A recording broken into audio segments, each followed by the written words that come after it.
Hello विद्यार्थियों, क्या हाल चाल। तो आज हम लोग बात करने वाले हैं जूल्स लॉ ऑफ हीटिंग की। ठीक है, जूल्स लॉ ऑफ हीटिंग क्या बताता है कि जब भी हम किसी कंडक्टर में से करंट को फ्लो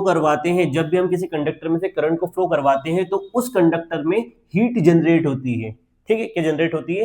हीट जनरेट होती है। तो जो हीट जनरेट हुई है वो डायरेक्टली प्रोपोर्शनल होती है टाइम ऑफ फ्लोइंग करंट के। ठीक है, जूल ने क्या बताया था? The amount of heat generated by any conductor due to flowing current is directly proportional to time of flowing current। मतलब जितने ज्यादा टाइम तक हम करंट को फ्लो करवाएंगे उतनी ही ज्यादा हीट जनरेट होगी।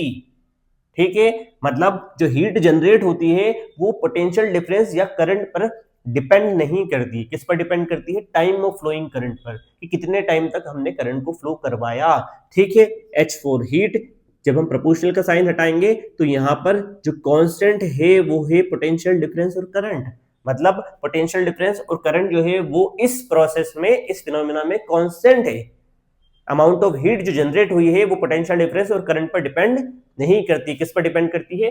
टाइम ऑफ फ्लोइंग करंट पर। जितने ज्यादा टाइम तक करंट फ्लो करवाएंगे उतनी ही ज्यादा अमाउंट ऑफ हीट जनरेट होगी। ठीक है, आई होप आपको समझ में आ गया होगा। ऐसे प्यारे प्यारे वीडियो देखने के लिए हमारे चैनल को फॉलो करें, सब्सक्राइब करें। Thank you.